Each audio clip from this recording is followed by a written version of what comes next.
Hello everybody, how are you? For those who don't know, I can't remember if I introduced these videos or not. I'm Wardrox, I'm the editor-in-chief, the guy who runs Negative Gamer, and this is my little weekly, little updates chatting to you guys about what I broke this week. It's so bloody warm in America. It's bloody sweaty, and yesterday, as anyone who was trying to contact me yesterday knows, I was unavailable. I was helping Chelsea move a bunch of stuff in our old house, and I have asthma and allergies, and I was all like, kind of like that. Still feeling a bit rough this morning, but before I go on, check that out. If you go to the bottom of every Negative Gamer page, I put this in a while ago, but I forgot. I think I may have forgotten to tell people. At the very bottom, it says like X number of people online. That's not like how many hits. That's how many people are looking at the site right this very second. And that uses this free little service that I'm playing around with, just checking it's set on, because I think I recorded a couple of videos at PAX on mute with my microphone off. Anyway, and one of the services that if you click that, you can click around and have a look at kind of cool stuff, is this, which is a real-time heat map of the world showing where stuff is. Now, I would normally edit in like a really zoomed-in map for you guys to see, but I don't want to use Pinnacle because, god damn, they're awful. I'll probably chat about that on the podcast, because me and Gavin recorded some of the podcast tonight, for those who don't know, on Sunday, and we record some of it on Monday, so it spreads out over 2 days. Anyway, that's quite boring. So I was going to talk about PAX and how awesome it was, and how it was fantastic to see everybody, and all that stuff, but I'll probably talk about that on the podcast, which I'm going to be recording in like half an hour. That chat on the left, the chat window on the left of that thing, is actually Gavin, so he's probably annoyed that I'm doing this and not recording the podcast. Anyway, so yeah, that's the real-time heat map, which is kind of fun, which I only found today, which you should look at if you're a nerd. Now, yeah, I mentioned I was going to already talk about PAX. Oh, before I go on, this was sent in by Gravewire. It is a fantastic picture of him holding a Negative Gamer mug at work. Again, I'll not edit it up, but you can understand. He looks pretty pro. I've asked him what he works, because it looks like there is some kind of science or electronics going on behind him, and he's holding a Negative Gamer mug, which you should buy. If you like Negative Gamer, and you like decent mugs. How much are they? Let's, mugs are $15. Is that all? Bloody hell.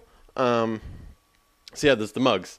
You should get one if you want. Go to negativegamer.com, and at the bottom of every page is like a link to the mugs, because they're awesome, and you can drink loads of coffee out of it. Now, what else was I going to talk about? Talked about that. Talked about that. Talked about that. Talked about that. Yeah. Before I go on to the actual site update that I did, I spotted this on iscrapbecause.it, which, for those who don't know, is my little pet project where you can go and you can write things and reasons why they're crap. And someone put, because I like to monitor it, because it's kind of a nice way that people can anonymously criticize you, or brands, I should say, because for specific people the grammar doesn't work. I'll not explain it. But so I keep an eye on what people think of Negative Gamer, because every Negative Gamer page kind of, well, some of them link to as crap because it, so long boring conversation later. Someone wrote, Negative Gamer is crap because it is being watered down. And at first I was like, shut up. And then I kind of had to think about it, and maybe that's true. I'd be curious to know what you guys think, because obviously, from my perspective, the site's just improving, growing out from the core of what it was. But I'd be very curious to see what you guys think. Like, are we watering down? Are we having, like, not enough rants and more sort of, like, nicey conversations? Because, like, I know I used to write a lot of the rants, but the problem is, because I've been doing way more on the back end, and I've been like going to America and going to see monster trucks and all that kind of stuff, I've not actually been playing that many games. Also, I'm too poor to afford any games, and we don't get free ones, so I haven't really been ranting about that much. And because basically I've just been playing all the cheap little indie games, which are brilliant. Yeah, I'll be very curious to know what you guys think of that. Now, to get to an actual point. Oh my god, a fucking point to this video.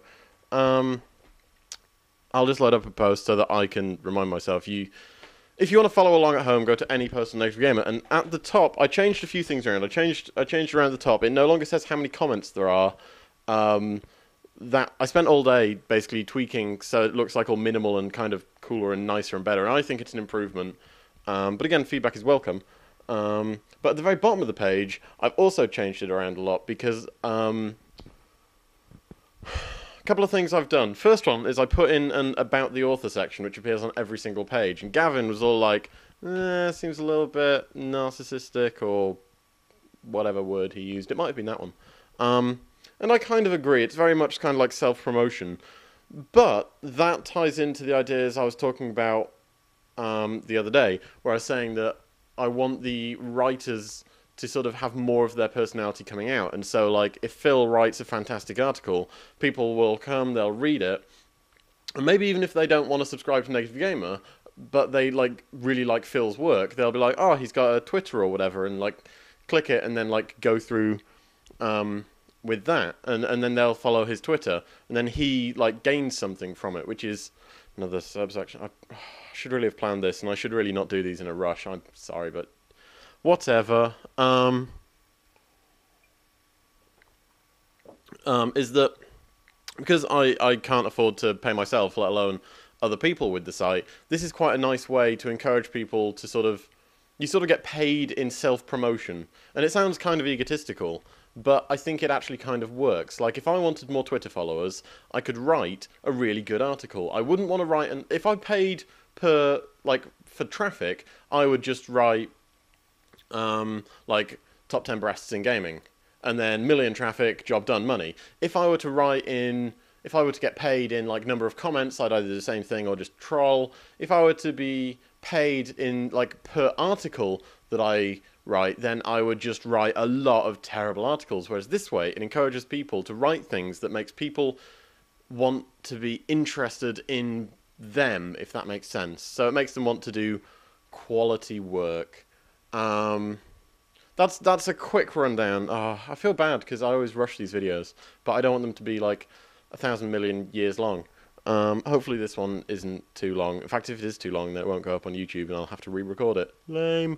So I'm going to go off now, and I'm going to do a podcast with Gavin. What are you up to? Happy Easter, everybody. I hope you are eating your body weight in chocolate. Post a comment below, post a video comment below if you are eating your body weight in chocolate. I'd be very curious to see that. And any and all feedback relating to the site, even if you think it's dumb, and even if you think I already know, or it's just plain offensive, just post it in a comment, and I look forward to reading them.